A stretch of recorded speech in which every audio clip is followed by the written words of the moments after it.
থাকেন বাড়ি চলে যান, আর নইলে জায়গাটা খালি করুন, বসে যান। ইসলামী সবার আদব রক্ষা করুন। আলহামদুলিল্লাহ রাব্বিল আলামিন ওয়াল আকিবাতু লিল মুত্তাকিন ওয়াসসালাতু ওয়াসসালামু আলা সাইয়্যিদিল আমবিয়া ওয়া খাতামিল মুরসালিন ওয়া আলা আলিহি ওয়া সাহবিহি আজমাইন ওয়া মান তাবি'আহুম বিইহসানিন ইলা ইয়াউমিদ্দিন। আম্মা বা'দ। أعوذ بالله من الشيطان الرجيم. بسم الله الرحمن الرحيم.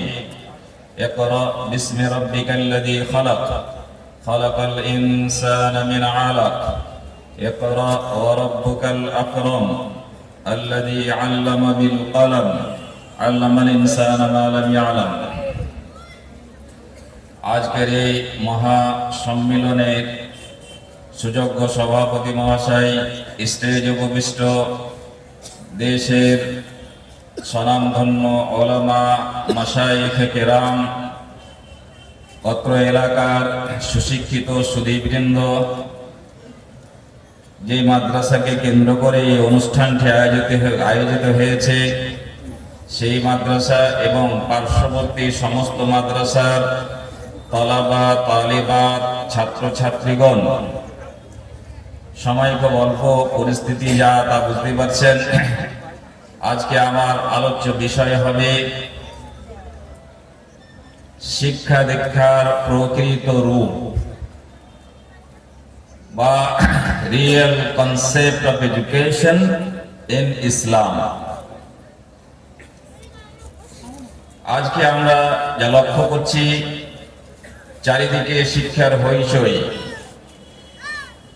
কেন্দ্র সরকার থেকে নিয়ে রাজ্য সরকারের বিভিন্ন কর্মসূচি, বিভিন্ন প্রকল্পের কথা আপনাদের জানা। সমাজে এক আনন্দের আলোড়ন সৃষ্টি হয়েছে। প্রত্যেক গ্রামে, প্রত্যেক পাড়ায়, প্রত্যেক মানুষ, গরিব ধনী নির্বিশেষে সবাই মেতে উঠেছে শিক্ষার স্লোগানে। আর কেউ অশিক্ষিত থাকতে চাক বা নাই চাক, তার সন্তানেরাকে নাকি আর অশিক্ষিত রাখবে না। একজন রিক্সা চালকের আজকের ভাবনা হচ্ছে, আমি লেখাপড়া শিখতে পারিনি, কিন্তু আমি 10 বছর 20 বছর ধরে আরো রিক্সা চালাতে যদি হয়, তবু আমি আমার কোনো ছেলেকে, আমার কোনো মেয়েকে অশিক্ষিত রাখবো না। একজন প্রবাসে থাকা মানুষ, তার আজকের ভাবনা হচ্ছে, আমাকে যদি আরো 20টি বছর এইভাবে কষ্ট করতে হয় তা আমি করব, কিন্তু আমার কোনো ছেলেকে, কোনো মেয়েকে অশিক্ষিত রাখবো না। একজন দিন মজুরের খেটে সংসার চালানো মানুষের আজকের ভাবনা হচ্ছে, আমাকে যতই হাড় ভাঙা পরিশ্রম করতে হোক না কেন, আমি তা করে যাব, কিন্তু আমার ঘরে কোনো সন্তান অশিক্ষিত থাকবে না। আর সত্যি তো, চারিদিকে রোডে রাস্তায় যেখানে সেখানে ছাত্রছাত্রীদের আসা যাওয়া, ছাত্রছাত্রীদের চলাফেরা, স্কুল ভর্তি, কলেজ ভর্তি, মাদ্রাসা ভর্তি, চারিদিকে শিক্ষার হইচই এমন ভাবে মেরেছে, মনে হচ্ছে সত্যি আমাদের সমাজ শিক্ষিত হয়ে গেছে। আমাদের দেশ এবার শিক্ষার উচ্চ শিখরে উপনীত হবে। এই শিক্ষার হইচয়ের মাঝে মানবতাকে যদি খুঁজতে যাওয়া যায়, এক বিন্দু এগোয়নি। তা আজকের সমাজের বাস্তব একটা চিত্র। আমরা যারা নিজেকে শিক্ষিত মনে করে ফেলেছি, তারা যদি মুসলিম হয়ে কোনো কথা ভাবে, আমাদের অনেকের বাড়িতে আগের তুলনায় ডাক্তারের সংখ্যা বেড়েছে। আমাদের অনেকের বাড়িতে আগের তুলনায় আজকে ইঞ্জিনিয়ারের সংখ্যা অনেক বেড়েছে। আমাদের বাড়ি ঘরে আজকে আগের তুলনায় অনেক মাস্টার, অনেক বিভিন্ন বিষয়ের পারদর্শী, বিভিন্ন বিষয়ের ডিগ্রিধারী ছেলে এবং মেয়ে তৈরি হয়েছে। তারপরও যারা মুসলিম হিসেবে এই দেশে বসবাস করছে, তাদের এক বিন্দু সম্মান এবং মর্যাদা কি বৃদ্ধি হয়েছে নাকি? আমার পূর্বের বক্তাগণেরা দেশের বিভিন্ন পরিস্থিতিতে একটু ইঙ্গিত ইশারা করছিলেন, সেটা হচ্ছে কোন শিক্ষা তাহলে শিখতে গেলাম, কি বা শিখলাম, কোন মান মর্যাদা এবং কোন সম্মানের অনুসন্ধানে আমরা এতগুলি পরিশ্রম ব্যয় করে চলেছি এবং নিজেকে সান্ত্বনা দেওয়ার মতন এক পরিস্থিতি তৈরি করেছি। আমরা শিক্ষা দীক্ষার ময়দানে এগিয়ে যাচ্ছি, আমরা উন্নতির দিকে এগিয়ে যাচ্ছি। এই ভুলভাল ধারণা নিয়ে আমরা কতকাল বেঁচে থাকবো? এইরকম বহুমুখী হইচয়ের মাঝে আমরা অধিকাংশরাই শিক্ষার প্রকৃত রূপ কি সেটা জানি না এবং বুঝি না। কোন শিক্ষা শিখলে আমি একজন মুসলিম হিসেবে পৃথিবীতে সম্মান পাবো, কোন শিক্ষা শিখলে আমার জাতি বিশ্ব সভ্যতার কাছে সম্মান এবং মর্যাদা পাবে, কোন শিক্ষাই বা মহান আল্লাহ রাব্বুল আলামিন আমাদের শিখতে বলেছিলেন, কোন শিক্ষার সন্ধান দিয়েছিলেন বিশ্বনবী জনাবে মুহাম্মদ রাসূলুল্লাহ সাল্লাল্লাহু আলাইহি ওয়াসাল্লাম, এই কথা ভালো করে বোঝা হয়নি। সুতরাং আমি আজকের সংক্ষিপ্ত আলোচনায় এই কথা বুঝাবার আপ্রাণ চেষ্টা করব যে আমাদেরকে যেই শিক্ষা শিখতে বলা হয়েছে, যেই শিক্ষা আমাদের জাতির মেরুদণ্ড হবে। একটা খুব বিখ্যাত কথা আপনাদের বহু শোনা জানা, শিক্ষা জাতির মেরুদণ্ড, শিক্ষা জাতির মেরুদণ্ড। আমি পাল্টে আর একটা সংশোধনীয় কথা বলছি, ভালো করে মনে রাখবেন। সব শিক্ষা সব জাতির মেরুদণ্ড হতে পারে না, সব শিক্ষায় সব জাতির মেরুদণ্ড হতে পারে না। আগে আপনি নিজেকে চিহ্নিত করুন, আপনি কোন সম্প্রদায়, কোন জাতি, কোন আইডিওলজি আপনি বহন করতে চাইছেন, কোন পরিচয় নিয়ে পৃথিবীতে বেঁচে থাকতে চাইছেন। সেই সম্প্রদায়, সেই কমিউনিটির মানে আইডেন্টিফিকেশন অনুযায়ী আপনার জন্য কোন শিক্ষা আপনার জাতির মেরুদণ্ড হবে সেটা পরে ফয়সালা হবে।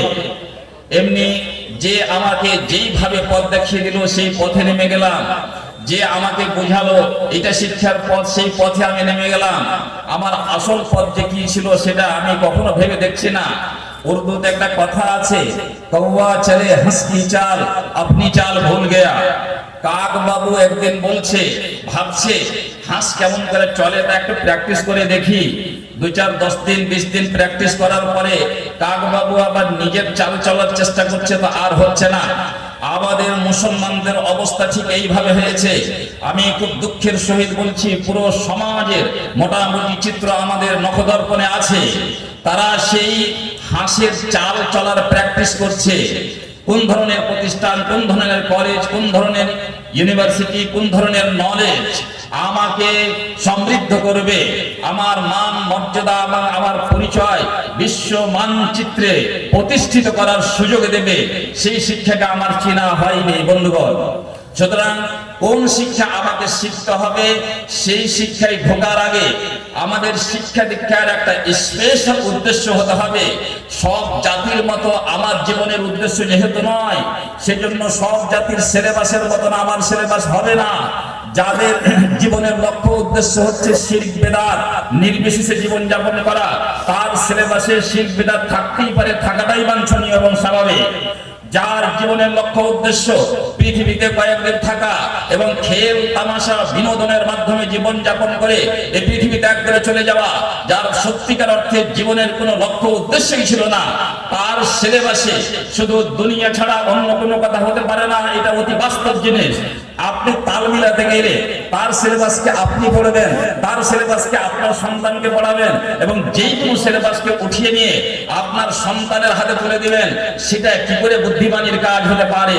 বন্ধুগণ, আজকে আমাদের পুরো সমাজের যে অবস্থা হয়ে গেছে, এই চেতনার অভাবে একজন মুসলিম যে নিজেকে মুসলিম দাবি করে, একজন মুসলিম যার এই স্লোগান ছিল, আমি আত্মসমর্পণ করলাম মহান আল্লাহ রাব্বুল আলামিনকে, আজ থেকে আমার কোনো ইচ্ছা হবে না, আজ থেকে আমার হাসি হবে না, আজ থেকে আমার কান্না হবে না।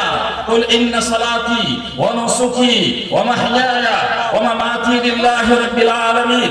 একজন মুসলিম যখন এই কথা ঘোষণা করে, তখনই সে মুসলিম হতে পারে। আমার জীবন, আমার মরণ, আমার দুঃখ, আমার বেদনা, আমার হাসি এবং কান্না সব হবে মহান আল্লাহ রাব্বুল আলামিনের ইচ্ছা অনুযায়ী। যেই মুসলিম মুসলিম এই কথা বলতে পারে, সেই মুসলিম নিজের ছোট্ট একটি কলেজের টুকরা সন্তানকে তার হাত ধরে হুড় হুড় করে কোন প্রাইমারি স্কুলে ভর্তি করে দিয়ে নাকে তেল দিয়ে ঘুমায় কি করে, যেখানে সে নিশ্চিত রূপে জানে এখানে 10টি বছর 12টি বছর পড়ার শেষ লেভেল যখন হবে, বিএ এমএ এমফিল পিএইচডি পর্যন্ত, সেখানে এক দিনের জন্য তার দীর্ঘ এই শিক্ষা সফরে আল্লাহর জ্ঞান তার হবে না, রাসূলের জ্ঞান তার হবে না এবং হয়নি, দ্বীনের জ্ঞান হয় না, হবে না, হয়নি, তারপরে সে কি করে নিজেকে শিক্ষিত মনে করতে পারে? একজন মুসলিম কি করে নিজের একটি ছোট্ট সন্তানকে হুড়হুড় করে টেনে কোন খ্রিস্টান মিশনারিতে দিয়ে দিতে পারে, যেখানে নিশ্চিত রূপে ইসলামের কোন শিক্ষা দেওয়া তো হবেই না, বরং ইসলাম বিরোধী কৃষ্টি কালচার প্রতি মুহূর্তে এবং প্রতি মিনিটে তাকে শেখানো হবে, ইসলামের শত্রু বানিয়ে তাকে বাড়িতে একটা পিস পাঠানো হবে, এই নাও তোমার ইসলামের শত্রু সন্তান, তোমাকে ফিরিয়ে দিলাম। কি করে পারি? আমরাই তো সেটা করি। আমরা একজন মুসলিম কি করে পারে তার ছোট্ট একটি সন্তানের হাত ধরে কোন ইহুদি মিশনারিতে ভর্তি করে দিয়ে নাকে তেল দিয়ে ঘুমায়? একজন অমুসলিম মিশনারি অমুসলিমের হাতে তুলে দিতে পারে কেমন করে? একজন মুসলিম কি করে পারে স্কুল সম্বন্ধে জানে, স্কুলের সিলেবাস সম্বন্ধে জানে, সেখানে আল্লাহ এবং তার রাসূলের কোনো আলোচনা হবে না। মিস্টার সাচার তাই দুঃখ করে নিজের রিপোর্টের মধ্যে স্পষ্ট করেছেন, একজন মুসলিম হতে গেলেও তিনি সার্ভে করার পরে যে রিপোর্টটা দিয়েছিলেন তাতে তিনি বলেছেন ভারতবর্ষের গোটা মুসলিম সমাজ যেটা আছে তার মাত্র 4% মুসলিম ছেলে এবং মেয়েরা এমন শিক্ষা প্রতিষ্ঠানে পড়াশোনা করে যেখানে আল্লাহ এবং তার রাসূল বা ইসলামের কোনো না কোনো ভাবে আলোচনা আছে। বন্ধুগণ মনে রাখবেন, ওই 4%-এর মধ্যে আহলে হাদিস, দেওবন্দি, হানাফি, কাদেরি, চিশতি, নকশবন্দি, শাহরওয়ার্দী সব মিলিয়ে 4% মুসলমানেরা শুধু এমন কোন প্রতিষ্ঠানে লেখাপড়া করে যেখানে ইসলামের কোনো না কোনো ভাবে আলোচনা হয়। বাকি 96% কি হবে? 96% কোনো দায়িত্ব কি আমার নেই? 96% আমার ছেলে মেয়েরা কি জাহান্নামে চলে যাবে? আপনার কি এই বাণী মনে নাই? আল্লাহ তাআলা বলে দিয়েছিলেন, ইয়া আইয়ুহাল্লাযীনা আমানু কু আনফুসাকুম ওয়া আহলিকুম নারা, হে ঈমানদার মানুষেরা তোমরা নিজেকে জাহান্নামের আগুন থেকে বাঁচিয়ে নাও এবং তোমার সন্তান সন্ততিকে জাহান্নামের আগুন থেকে বাঁচাও। এই কি আজব তামাশা! এই কি আজব তামাশা! আমার একটি সন্তানকে পায়ে পিঁপড়ে এবং কাঁটা লাগলে আমি ব্যথায় কাতর হয়ে যায়, আমার সন্তানকে একটু জ্বর হলে আমি ব্যথায় কাতর হয়ে যায়, আমার ছোট্ট বাচ্চার দিকে একটি বিড়াল যদি ঝাঁপিয়ে আসে তাহলে আমার খুব ভয় হয়ে যায়, কোন হিংস্র পশু যদি আমার সন্তানের দিকে তাকায় তাহলে আমার খুব ভয় হয়ে যায়, আমি জীবন দিয়ে হলেও তাকে বাঁচাতে চাই। আর এই কি আশ্চর্য ঘটনা! আমার ছেলে জাহান্নামে যাবে, আমার মেয়ে জাহান্নামে যাবে, এইরকম শিক্ষার প্ল্যাটফর্মে পা দিয়ে এগিয়ে যাচ্ছে, আমার কোনো মাথা ব্যথা নাই, আমার কোনো চিন্তা নাই, সে যে নিশ্চিত রূপে জাহান্নামে যাবে, সে আল্লাহ সম্বন্ধে কি জানে না। এই ফাঁকে ছোট্ট করে একটা কথা বলি, কোন মানুষ যদি মুসলমান হতে চায় তাহলে ভোটার কার্ড দিয়ে সম্ভব হবে না, আধার কার্ড দিয়ে মুসলমান হওয়া যাবে না, বংশসূত্রে, মাতৃসূত্রে, পিতৃসূত্রে, গ্রাম্য সূত্রে ইসলাম প্রমাণ করা যাবে না। আল্লাহ রাব্বুল আলামিন কোন মানুষকে এই কারণে মুসলিম হিসেবে মেনে নেবেন না যে আপনি কার সন্তান, কোন গ্রামে বাড়ি, আপনার বংশের পরিচয় কি। মহান আল্লাহ রাব্বুল আলামিনের কাছে মুসলিম হওয়ার জন্য যে 3টা প্রধান জিনিস আপনার ভিতরে থাকতে হবে এবং আপনার প্রত্যেক সন্তানের ভিতরে থাকতে হবে, সেটা হচ্ছে 1 নম্বরে মারিফাতুল্লাহ, আল্লাহকে যথাসাধ্যভাবে চিনতে হবে। এই কি হলো? না চিনে যে আপনি ঈমানদার, না চিনি আপনি আল্লাহর প্রতি বিশ্বাসী, আল্লাহকে চিনেনই না, জানেনই না, আল্লাহ সম্বন্ধে কোনো জ্ঞান নাই, কি করে আমি মুসলমান হতে পারি? 2 নম্বর হচ্ছে মারিফাতু দীনিহি, আল্লাহর দ্বীন যা বিশ্ব মানবতার জন্য এবং শেষবারের জন্য কিয়ামত পর্যন্ত পূর্ণাঙ্গ জীবন ব্যবস্থা হিসেবে পৃথিবীবাসীকে উপহার দেওয়া হয়েছে, সেই দ্বীনের ন্যূনতম জ্ঞান আপনার কাছে থাকতেই হবে, বেসিক নলেজটা আপনার থাকতে হবে। এবং বিশেষ করে যেই সমস্ত সমস্যার সম্মুখীন আপনি প্রতিনিয়ত হচ্ছেন সেই সব জিনিসের ধ্যান ধারণা আপনার থাকতে হবে। এই কি হলো? দ্বীন জানলাম না, আল্লাহ জানলাম না, ইসলামের বিধি বিধান জানলাম না, হালাল জানি না, হারাম জানি না, শিরক জানি না, বিদআত জানি না, তারপরে গায়ের জোরে আপনি মুসলমান হবেন। এই গায়ের জোরটা আপনার শেষ নিঃশ্বাস ত্যাগ করা পর্যন্ত হয়তো চলতে পারে, কিন্তু তারপরে 1 সেকেন্ডও চলবে না। তার তৃতীয় জিনিস যেটা হচ্ছে ওয়া মারিফাতু রাসূলিহি, সেই রাসূল মক্কায় জন্মিলেন, বড় হলেন, 40 বছর বয়স পর্যন্ত সেই সমাজের কোনো মানুষ তার দিকে আঙুল উঠাতে পারেনি, এবং চারিদিকে ক্ষত বিক্ষত সমাজ থাকতে গেলেও তার চরিত্র এত পরিচ্ছন্ন ছিল, তাকে লোক আল আমিন আস-সাদিক বলেছিল। সেই মহানবী নবুয়ত প্রাপ্ত হলেন, আর যেমন এই কথা বললেন, সব মাবুদানে বাতিলের ইবাদত ছেড়ে দাও এবং এক আল্লাহর ইবাদত করো, তখনই তার উপরে বিভিন্ন রকমের অত্যাচার চালু হলো। এ তো পাগল, এ তো বিয়ে করার জন্য এরকম করছে, এই সমাজের এই রাষ্ট্রের নেতা হওয়ার জন্য এইরকম করছে, নানাবিধ অপবাদ, নানাবিধ মানে অসম্মানের সম্মুখীন হয়ে তিনি বিশ্ববাসীর কাছে ইসলামকে পৌঁছাবার জন্য কত চেষ্টা করেছেন, কত সাহাবা, কত সাহাবিয়া নিজের জীবন দিয়েছেন, শহীদ হয়েছেন, তা কি আমাদের জানা নেই? এবং এত কষ্ট করে যাদের কাছ থেকে আমরা ইসলাম পেয়েছি, বিশেষ করে আমাদের শেষ নবী জনাবে মুহাম্মদ রাসূলুল্লাহ সাল্লাল্লাহু আলাইহি ওয়াসাল্লাম সম্বন্ধে কিছুই জানলাম না, আমি মুসলমান হয়ে যাব। তাহলে মুসলমান হওয়ার জন্য তিনটা মানে গুণ থাকতে হবে আমার ভিতরে, আমার সন্তানের ভিতরে। আমরা কি যারা 95% এর বেশি নিজের সন্তানকে এমন কোন শিক্ষা প্রতিষ্ঠানে দিয়ে দিচ্ছি যেখানে নিশ্চিত রূপে আল্লাহ, রাসূল এবং তার দ্বীনের কথা আলোচনা হবে না? তারা কি এই তিনটা গুণের জন্য আলাদা কোন ব্যবস্থা করে রেখেছেন? যাই হোক বন্ধুগণ, একজন মুসলিম সমাজের, মুসলিম কমিউনিটির শিক্ষার আলাদাই একটা রূপরেখা হবে। সেই রূপরেখা এবং তার উদ্দেশ্যের আগে আমি ছোট্ট করে বলতে চাইবো, আগে আমরা এটা বুঝি যে মানুষের বা জীবনের লক্ষ্য উদ্দেশ্য কি। আল্লাহ রাব্বুল আলামিন মানুষকে পৃথিবীতে কেন সৃষ্টি করেছেন? আধিপত্য জমানোর জন্য, এমএলএ হওয়ার জন্য, এমপি হওয়ার জন্য, নিজের মানে জোর এবং ক্ষমতা শক্তি প্রদর্শন করার জন্য, না খাওয়া পড়ার জন্য, না আনন্দ বিনোদন করার জন্য? কিসের জন্য আমাদেরকে সৃষ্টি করেছেন? আল্লাহ রাব্বুল আলামিন সৃষ্টির উদ্দেশ্য বলেছেন, ওমা খালাকতুল জিন্না ওয়াল ইনসা ইল্লা লিয়াবুদুন, আমি জিন এবং মানুষকে শুধুমাত্র আমার ইবাদতের জন্য সৃষ্টি করেছি। ওমা উরিদু মিনহুম ওমা উরিদু আমি তাদের কাছে খেতে চাই না, আমি তাদের কাছে পড়তে চাই না। ইন্নাল্লাহা হুয়ার রাজ্জাকুল কুওয়াতিল মাতিন, বরং আমি তো সবাইকে খেতে দিই। তাহলে আমি তারাকে খাওয়া পড়ার জন্য পৃথিবীতে পাঠাইনি, আমি আমার ইবাদত বান্দিগির জন্য পাঠিয়েছি। ইবাদত বান্দিগি মানে মসজিদে গিয়ে নামাজ পড়া, সিয়াম পালন করা, হজ যাকাত এগুলো নয়। ইবাদতের খুব সংক্ষিপ্ত অর্থ হচ্ছে আল্লাহর কথা মতো, আল্লাহর আদেশকে পালন করে প্রমাণ করা যে আমি আল্লাহর হুকুমে, আল্লাহর আদেশেই চলি। এই আদেশ পালন করার নাম হচ্ছে ইবাদত। তা আমি দুনিয়াতে মানুষকে ইবাদত করার জন্য পাঠিয়েছি, আর অন্য কোনো উদ্দেশ্য নয়। তাহলে আমাদের শিক্ষা জীবনে, আমাদের শিক্ষার যে উদ্দেশ্যটা হবে, আমাদের শিক্ষার জীবনের প্রত্যেকটা বিভাগে, প্রত্যেকটা বিষয়ে এই উদ্দেশ্যের সাথে আমাকে সংযুক্ত করতে হবে। এবং এই থিওরিটা মহান আল্লাহ রাব্বুল আলামিন ইকরা বিসমি রাব্বিকাল্লাযীর মধ্যে নিহিত করেছেন।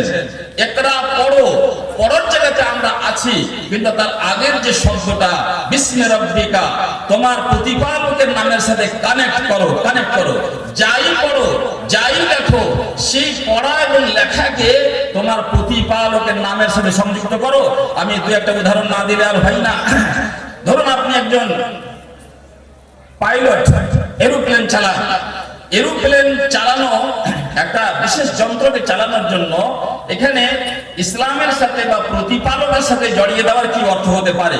একজন পাইলট এই বিদ্যা শিক্ষার সময় এই নিয়ত করবে, আল্লাহ আমি একজন পাইলট হয়ে মানুষকে পৃথিবী ভ্রমণ করার ব্যাপারে সাহায্য করব, এবং তার বিনিময়ে আমি মহাপুণ্যের আশা করব তোমার কাছে, এবং সেই পেশাকে মাধ্যম করে আমি সেখান থেকে যে অর্থ উপার্জন করব, সেই অর্থটা হালাল উপায়ে আমি উপার্জন করব, এবং সেই হালাল রুজিটা আমার শিশুদের মুখে তুলে দেব, আমার স্ত্রীর মুখে তুলে দেব, তাদেরকে জামা কাপড় হালাল পয়সা দিয়ে কিনবো। একজন ইলেকট্রিশিয়ান যদি হয় তাহলে সেটাও একটা শিক্ষা, এই শিক্ষাকে ইসলামীকরণ করার পদ্ধতি কি হবে? একজন ইলেকট্রিশিয়ান যখন সেই বিদ্যা শিখবে তখন সেই রকম একটা উদ্দেশ্য টার্গেট রাখবে যে আমি এই বিদ্যাটা শিখার মাধ্যমে নিউ ফিটিং বা নিউ সেটিং, নতুন কাউরির বাড়ি হয়েছে সেই বাড়িতে লাইট ফ্যান লাগিয়ে তার আরামের ব্যবস্থা করতে আমি সাহায্য করব, এবং তার বিনিময়ে আমি আল্লাহ তোমার কাছে পুণ্যের আশাবাদী হব, এবং সেই পরিপ্রেক্ষিতে আমি যে হালাল রুজিটা উপার্জন করব সেই রুজিটা আমার সন্তানদের মুখে তুলে দেব। এটা হচ্ছে ইসলামীকরণ করা শিক্ষা। প্রত্যেকটা শিক্ষা, আপনি ডাক্তার হন এইরকম করে ভাবতে হবে, আপনি ইঞ্জিনিয়ার হন এইরকম করে ভাবতে হবে, আপনি মাস্টার হন এইরকম করে ভাবতে হবে, আপনি বিজনেস ম্যানেজমেন্টে এমএ করেছেন আপনাকে এইরকম করে ভাবতে হবে। এটা হচ্ছে ইসলামী শিক্ষার প্রকৃত রূপ। ইকরা বিসমি রাব্বিকাল্লাযী, যাই পড়ো যাই রাখো সেটাকে কানেক্ট করো তোমার প্রতিপালকের নামে। তাহলে শিক্ষার এটা উদ্দেশ্য, এই উদ্দেশ্যটা নবী করিম সাল্লাল্লাহু আলাইহি ওয়াসাল্লাম নিজের বাস্তব জীবনে প্রমাণ করেছিলেন। যখন তিনি মক্কায় তাওহীদের কথা বলছিলেন, গোটা সমাজ তার দিনে দিনে শত্রু হয়ে পড়েছিল, তখন রাসূলুল্লাহ সাল্লাল্লাহু আলাইহি ওয়াসাল্লাম তো গোপন ভাবে দাওয়াতের কাজ চালিয়ে যাচ্ছিলেন। বায়াতে উকবা আল উলা, যখন তিনি প্রথমবার কোন একটা গোপন জায়গায় সাহাবীদেরকে নিয়ে কিছু শিক্ষা দিচ্ছিলেন, সেই শিক্ষাটাই হচ্ছে তার প্রথম স্কুলি নলেজের প্রথম শুরুয়াত। সেখানে তিনি সাহাবাদের যা শিখাচ্ছিলেন তার সিলেবাস ছিল ওয়াহী, ওয়াহীর মাধ্যম দিয়ে তিনি আদান প্রদান করছিলেন এবং জ্ঞানের চর্চা করছিলেন। তার পরবর্তীতে যায়েদ ইবনে আরকামের বাড়িতে দারে আরকাম নামে যেটা প্রসিদ্ধ, সেখানে মানুষকে জমায়েত করতেন, এবং সেখানে এটা যে প্রথম স্কুল ইসলামী হিস্ট্রি, প্রথম স্কুলে তিনি যে শিক্ষাগুলো দিচ্ছিলেন সেই শিক্ষার মেইন সিলেবাস হচ্ছিল আল কোরআন বা ওয়াহী। ওয়াহী হচ্ছে আমাদের প্রধান সিলেবাস। যেই দিন কোন জাতি বা বিশেষ করে মুসলিম জাতি তার সিলেবাসের ভিতরে ওয়াহী থেকে বিমুখ হয়ে যাবে, ওয়াহী থেকে দূরে সরে যাবে, অন্যান্য জিনিসকে খুব গুরুত্ব দিয়ে স্কুলের সিলেবাস, মাদ্রাসার সিলেবাস তৈরি করবে এবং ওয়াহীকে সরিয়ে রাখবে, সেই দিন সেই জাতির পৃথিবীতে থাকার কোনো অধিকার থাকবে না। এই জন্য রাসূলুল্লাহ সাল্লাল্লাহু আলাইহি ওয়াসাল্লাম অন্য একটা হাদিসে বলেছেন, লা তাকুমুস সাআ হাত্তা ইউকালা ফিল আরদি আল্লাহু আল্লাহ। অতদিন এই পৃথিবী থাকবে, যতদিন এই পৃথিবীতে আল্লাহকে আল্লাহ বলে ডাকনেওয়ালা থাকবে। আল্লাহকে ডাকনেওয়ালা তখনই হবে যখন কোন মানুষের ভিতরে আল্লাহর চেতনা, আল্লাহর জ্ঞান থাকবে। যেই দিন এই সিলেবাস থেকে মানুষ দূরে সরে যাবে, আল্লাহকে ডাকা বন্ধ করে দিবে, সেই দিন এই পৃথিবী ধ্বংস হয়ে যাবে, যার নাম হবে কিয়ামত। বন্ধুগণ, তাহলে আমরা বলছিলাম যে রাসূলুল্লাহ সাল্লাল্লাহু আলাইহি ওয়াসাল্লাম পরবর্তী সময় হিজরত করে মদিনা গেলেন, এবং সুফা, আহলে সুফা কয়েকজন ছাত্র তৈরি হলো। সেখানে আল্লাহ রাসূলের ব্যস্ততা বেড়ে যাওয়ার কারণে কখনো নিজে তালিম দিতেন, কোন সময় উবাদা বিন সামিত রাদিয়াল্লাহু তাআলা আনহুকে অ্যাসিস্ট্যান্ট টিচার হিসেবে নিযুক্ত করলেন, এবং পরবর্তীতে বিভিন্ন সাহাবায়ে কেরামেরা গ্রুপ স্টাডির মাধ্যমে জ্ঞান চর্চা করতেন। আপনার দৃষ্টি আকর্ষণ করব এখানে যে তারা যে জ্ঞানের বিনিময় ঘটাতেন সেই জ্ঞানের উৎসটা কি ছিল, তার প্রধান সিলেবাস কি ছিল, এখনো ওয়াহী ছিল। এবং পরবর্তী সময়ে যখন আরো সমাজটা একটু বড় হয়ে ওঠে, তখন রাসূলুল্লাহ সাল্লাল্লাহু আলাইহি ওয়াসাল্লাম সেই মসজিদে নববীতে ওয়াহীর পাশাপাশি মানুষের জীবনে মানুষের সংসারে আরো অন্যান্য যে সমস্ত জিনিসের প্রয়োজন তাকে আস্তে আস্তে যোগ করতে থাকেন। সুতরাং মসজিদে নববীতে সেই ওয়াহীর শিক্ষার সাথে সাথে ইলমুল আনসাব, বংশ বৃত্তান্তের শিক্ষা দেওয়া হতো। সেখানে ইলমুল খাত হস্তলিপি এবং সেই হ্যান্ড রাইটিং এর শিক্ষা দেওয়া হতো। সেখানে ইলমুল ফারাইজ, ইলমুল কিরাআ, তারপরে ফার্স্ট এড অর্থাৎ মেডিকেলের শিক্ষা দেওয়া হতো। প্রাথমিক চিকিৎসার প্রয়োজন যদি হয় সেটা করতে শিক্ষা দেওয়া হতো। এবং সেখানে ওয়ার স্কিলস, রণকৌশল, যুদ্ধের বিভিন্ন কৌশলের প্র্যাকটিস করানো হতো। তো ওয়াহীকে প্রধান সিলেবাসের বিষয় রেখে তার পাশাপাশি জীবনের বিভিন্ন প্রয়োজন প্রয়োজনীয় শিক্ষা স্বয়ং রাসূলুল্লাহ সাল্লাল্লাহু আলাইহি ওয়াসাল্লাম দিয়েছেন, এবং তাকে ভিত্তি করে তার পরবর্তী যে সমাজটা গড়ে উঠেছিল, শুধু কোরআনের ওয়াহির মেন সিলেবাসের মাধ্যমে যে সমাজ তৈরি করতে পেরেছিলেন, যে কমিউনিটি, যে ছাত্র দল তৈরি করতে পেরেছিলেন, সেই ছাত্ররা কি অক্ষম ছিল? সেই ছাত্ররা কি মানে যোগ্যতা তাদের ছিল না? বরং সেই ছাত্ররা বিশ্বকে আদর্শ উপহার দিয়েছেন। তাদের প্রত্যেকটা ছাত্র দেশ চালাবার মতো যোগ্যতা রাখত, এবং সাহাবায়ে কেরামদের অনেকেই এমন ছিলেন, এলাকায় বিভিন্ন এলাকার গভর্নর থেকেছেন। এক সময়তে সাহাবায়ে কেরামেরা যখন সবাই আস্তে আস্তে দুনিয়া ছাড়তে লাগলেন, তখন মানে বিভিন্ন এলাকার যে দায়িত্বশীল হিসাবে গভর্নর তৈরি করার জন্য সাহাবায়ে কেরামদের এক এক করে খোঁজা হতো, কিন্তু কাউকে যখন না পাওয়া যেত তো অন্য কাউকে সেই এলাকার গভর্নর তৈরি করা হতো। তাহলে আমরা বুঝতে পারছি ওয়াহি যে সিলেবাস আল্লাহ রাসূলের মাধ্যম দিয়ে যে সিলেবাস শিক্ষার সেই সমাজে তিনি অ্যাপ্লাই করেছিলেন, সেই সিলেবাসের ভিতরে যে জ্ঞান ছিল, তার কত শক্তি ছিল, প্রত্যেকটা ছাত্র দেশের গভর্নর হওয়ার মতো যোগ্যতা রাখত। আজ আমাদের হীনমনতা এত হয়ে গেছে, আমরা কোরআন থেকে পালাতে শিখেছি, ইসলাম থেকে পালাতে শিখেছি, হাদিস থেকে পালাতে শিখেছি। আমার অতি কষ্ট হয় আজকে যারা মানে মুসলিম স্কুলের প্রতিষ্ঠাতা, মুসলিম অনার্স, যারা বড় বড় ইংলিশ মিডিয়াম স্কুল খুলতে পেরেছে, যারা বড় বড় মিশন খুলতে পেরেছে, বড় বড় কলেজ খুলতে পেরেছে, মুসলিম প্রতিষ্ঠাতা, মুসলিম অনার্স, তারপরও তার স্কুলে জায়গা হয়েছে ইংরেজির, জায়গা হয়েছে বাংলার, জায়গা হয়েছে সায়েন্স এবং টেকনোলজির জায়গা। যদি তার স্কুলে কাউরির হচ্ছে না, সেই জিনিসটা হচ্ছে মহান আল্লাহ রাব্বুল আলামিন। আল্লাহর জায়গা হচ্ছে না তার প্রতিষ্ঠানে, রাসূলের জায়গা হচ্ছে না তার প্রতিষ্ঠানে এবং তার কলেজে। বিশ্বনবী জনাবে মুহাম্মদ রাসূলুল্লাহ সাল্লাল্লাহু আলাইহি ওয়াসাল্লামের আদর্শটা একটু জানলে তার সিলেবাসে লোড বেশি হয়ে যাচ্ছে, তার জায়গা হচ্ছে না। কত পরিতাপের বিষয়। আজকে আমাদের এই জ্বলন্ত বাস্তবতার মাধ্যমে জীবনযাপন করতে হচ্ছে। আমাদের বিবেক এতদিনে হারিয়েছি যে যাকে নিয়ে আমাদের সম্মান, মান সম্মান, আমাদের যার সাথে সম্পৃক্ত আছে মহান আল্লাহ রাব্বুল আলামিন এবং তার রাসূল, আমরা পালাতে শুরু করেছি আল্লাহ থেকে, পালাতে শুরু করেছি মানে তার রাসূল থেকে। আমরা শিক্ষার বিভিন্ন প্ল্যাটফর্ম তৈরি করেছি এবং সব জায়গা থেকে আমাদের বর্তমান শিশুকুলকে আল্লাহ থেকে বিচ্ছিন্ন করছি, তার রাসূল থেকে বিচ্ছিন্ন করছি। আমরা একবার ভেবে দেখি না তার ভয়াবহ পরিণাম কি হবে। স্পেনের ইতিহাস আপনাকে মনে রাখতে হবে। স্পেনের অপমানজনক সেই দৃষ্টান্ত আপনার চোখের সামনে থাকা উচিত। বর্তমান সরকারের বিভিন্ন প্ল্যান, পরিকল্পনা যা আপনার মাথার উপর দিয়ে বয়ে যাচ্ছে, আপনার আশেপাশে প্রতিনিয়ত ঘটে যাচ্ছে, এগুলো কিসের ফলাফল আপনি আমি কি বুঝতে পারছি না? এখনো যদি আমরা আমাদের কোনো কল্যাণ চাই, আমাদের আগামী প্রজন্মের কোনো কল্যাণ চাই, তাহলে ইমাম মালিক রাহিমাহুল্লাহ সেই উক্তি মনে রাখুন। তিনি বলেছেন, লাই ইয়াসলুহা আখিরু হাদিহিল উম্মাহ ইল্লা বিমা সালাহা বিহি আউয়ালুহা। অতক্ষণ পর্যন্ত কোন মানুষের, কোন সমাজের সম্মান ফিরে আসতে পারে না যতক্ষণ না তারা সেই পূর্বপুরুষদের পথের অনুসারী হবে। সাহাবায়ে কেরামদের, তাবিঈনে এজামদের পথের অনুসারী যতক্ষণ না হবে অতক্ষণ তারা অপমান থেকে বাঁচতে পারবে না, লাঞ্ছিত হওয়া থেকে, বঞ্চিত হওয়া থেকে বাঁচতে পারবে না। বন্ধুগণ, আমাদের এই সংক্ষিপ্ত বক্তব্যের মধ্যে আমি ইংরেজি ইশারায় বলে যাচ্ছি, বুঝাতে পারছি কিনা জানি না। আমাদের যে শিক্ষা দীক্ষার ধারণা, আমাদের যে শিক্ষা দীক্ষার প্ল্যাটফর্ম, আমাদের যে শিক্ষা দীক্ষার বর্তমান ব্যবস্থা, সেই ব্যবস্থা অত্যন্ত মারাত্মক।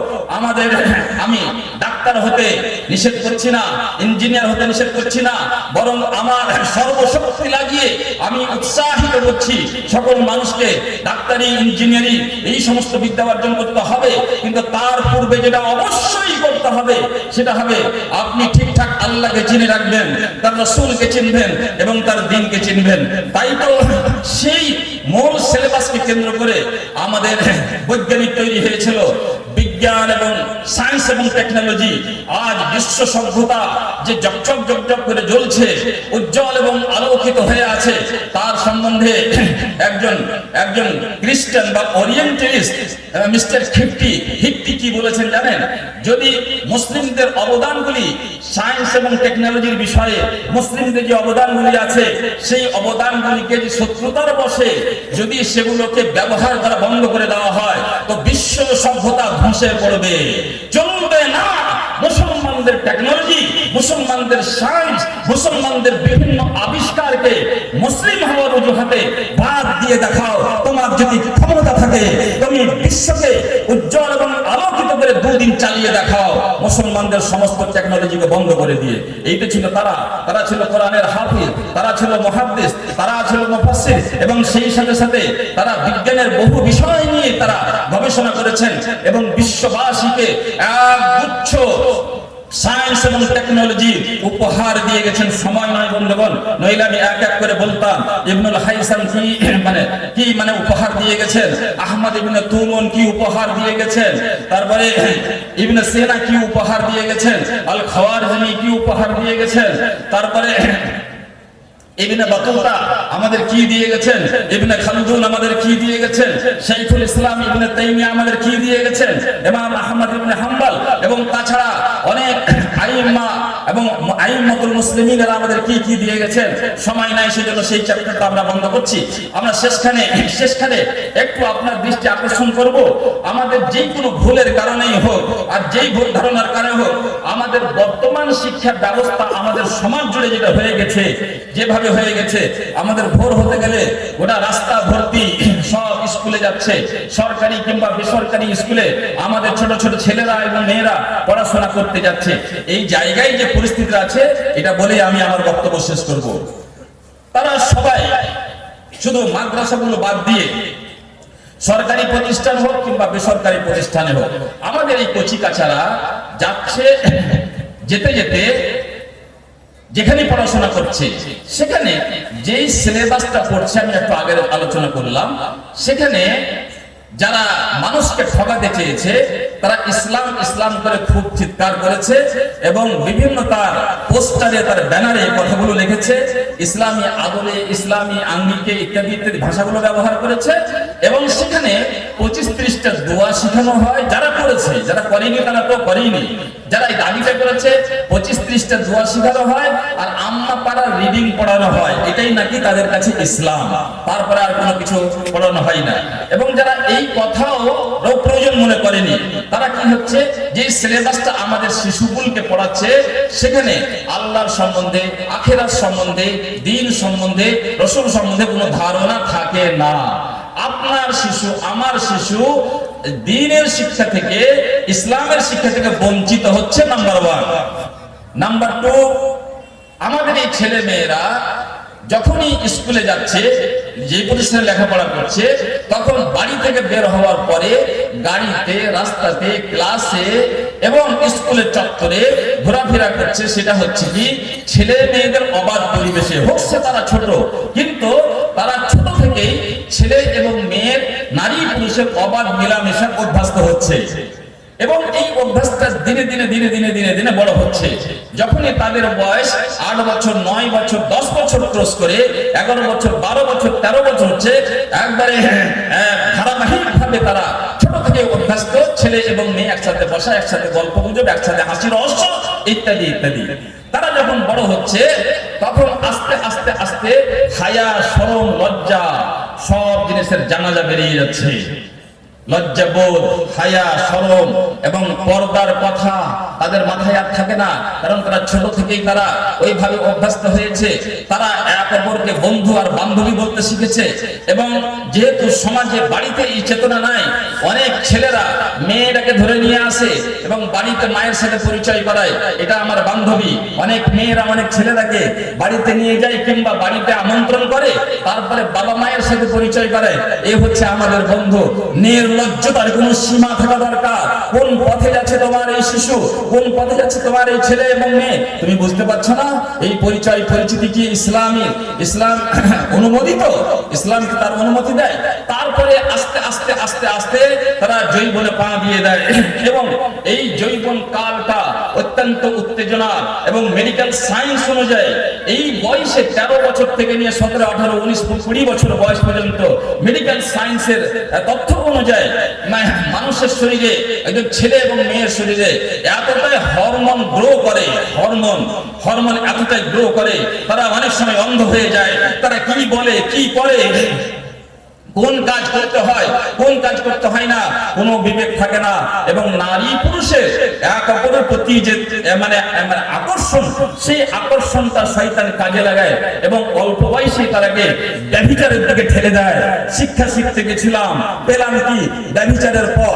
শিক্ষা শিখতে দিয়েছিলাম, পেলাম কি নির্লজ্জতা। শিক্ষা শিখতে দিয়েছিলাম, কি পেলাম বেহায়াই। তারপরে আস্তে আস্তে তারা প্রেম লীলায় মত্ত হয়, প্রেম লীলায় মত্ত হয়। এটা কি আপনি অস্বীকার করতে পারবেন? প্রত্যেক বাবা, প্রত্যেক মা নিজের ছেলেকে, নিজের মেয়েকে সাধু মনে করে। এই সাধু মনে করা আপনার জন্য শুভ নয়, শুভ নয়। আপনি কোনো প্রকৃতিকে অস্বীকার করতে পারেন না, কোনো বাস্তবকে অস্বীকার করতে পারেন না। আপনার ছেলেটা, আপনার মেয়েটা অন্যের চাইতে তুলনায় কম দুষ্ট হতে পারে, কিন্তু সবাই হচ্ছে নির্লজ্জ, সবাই চলে যাচ্ছে ব্যভিচারের দিকে হুড়হুড় করে এগিয়ে। এটা আপনাকে মানতেই হবে। তারপরে যখন এক হৃদয় বিদরক ঘটনা ঘটে যায়, এক ছেলে, এক মুসলিম ছেলে অমুসলিম মেয়ের প্রেমে পড়ে যায় এবং সেই প্রেম তাকে এত পাগল করেছে আর সহ্য হয় না। আস্তে আস্তে বাড়িতে প্রস্তাব দেওয়া হচ্ছে, মানা হয় না, বিবাহ দেওয়া যাবে না। একজন মুসলিম ছেলে একজন অমুসলিম মেয়ের সাথে কি করে বিয়ে হয়? তারা সিদ্ধান্ত নিচ্ছে, কোর্ট ম্যারেজ করে দেশ থেকে, বাড়ি থেকে পালিয়ে গেল, কিন্তু বিবাহটা করছেই করছে। এই ঘটনা কি ঘটছে না আমাদের সমাজে? পক্ষান্তরে একজন মেয়ে, হাজী সাহেবের মেয়ে, কোন মুন্সি সাহেবের মেয়ে, কোন মাদ্রাসা সেক্রেটারির মেয়ে, সে লেখাপড়া করতে করতে মাধ্যমিক পাস করার পরে উচ্চ মাধ্যমিক কিংবা কলেজ লেভেলে গেছে, তারা কোনো অমুসলিম ছেলের প্রেমের পাল্লাই পড়েছে এবং সে প্রেম তাকে এতটাই বাধ্য করেছে, সে প্রেম তাকে এতটাই পাগল করেছে, আর সহ্য হচ্ছে না। আমি তোমায় ছাড়া বাঁচবো না, সে বলছে তোমাকে ছাড়া আমি বাঁচবো না। এখন আমি ধর্ম আর বুঝতে পারছি না, আমার সিদ্ধান্ত বুঝতে পারছি না, আমার মানহাজ, আমার পরিণাম, আমার কবর এবং আখেরাতের চিন্তা আর আমার কাজে লাগছে না। বিয়ে আমাকে করতেই হবে। থাকলো সমাজ, থাকলো মা, থাকলো বাপ, তারা গোপনে কোর্ট ম্যারেজ করার মাধ্যমে বিয়ের সিদ্ধান্ত শুধু নয়, বিয়ে করেই ফেলেছে। এবং দুজন দুই ধর্মের মানুষ হওয়ার পরে এই বিবাহের ঘটনা দিন দিন কি ঘটে যায় না? সেই সন্তানেরা কি আমাদের ঘরের নয়? শিখতে দিয়েছিলাম কি আর আমরা পেলাম কি? শিখতে দিলাম কি আর আমাদের ঘরে আসলো কি? অথচ মহান আল্লাহ রাব্বুল আলামিন বলেছেন, ওয়ালা তুনকিহুল মুশরিকাতি হাত্তা ইউমিননা, কোন অমুসলিম রমণীর সাথে তোমার কোন সন্তানের বিয়ে দিবে না।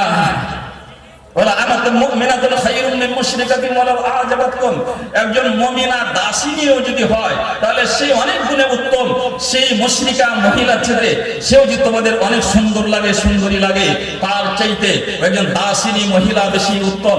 পক্ষান্তরে ওয়ালা তুনকিহুল মুশরিকিনা হাত্তা ইউমিনু, তোমার কোন মেয়ের, কোন বেটির বিয়ে এমন মুশরিক ছেলের সাথে দেবে না। যদিও সে সুন্দর লাগে, যদিও তার অনেক গুণে গুণান্বিত হয়, তবুও তার সাথে বিয়ে দেবে না। একজন মুমিন কৃত দাসও তার চাইতে অনেক গুণে উত্তম। কোরআনের এই বিধান থেকে উল্লঙ্ঘন করা হচ্ছে না, এই বিধান কি আমাদের হাতে জবাই হচ্ছে না? এবং তার জন্য কি শুধু ছেলে মেয়েরাই দায়ী? তার জন্য কি শুধু ওই পাগল ছেলেগুলা আর ওই পাগল মেয়েরাই দায়ী?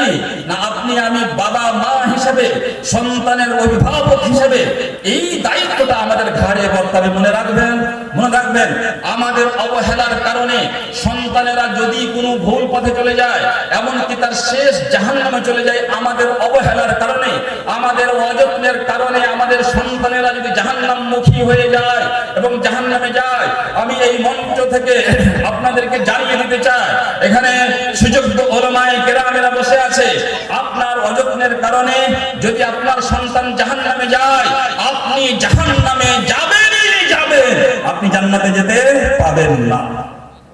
সাফ কথা। তাহলে কি একটু নড়ে চড়ে আমাদের বসতে হবে না? শিক্ষার ব্যাপারে আমাদেরকে সিদ্ধান্তটা পরিবর্তন করতে হবে না? আমাকে যে শিক্ষা শিখতে বলা হয়েছে সেটাকে আমাকে বুঝতে হবে না? এবং সেই অনুযায়ী আমাকে কি শিক্ষার নতুন প্ল্যাটফর্ম তৈরি করতে হবে না?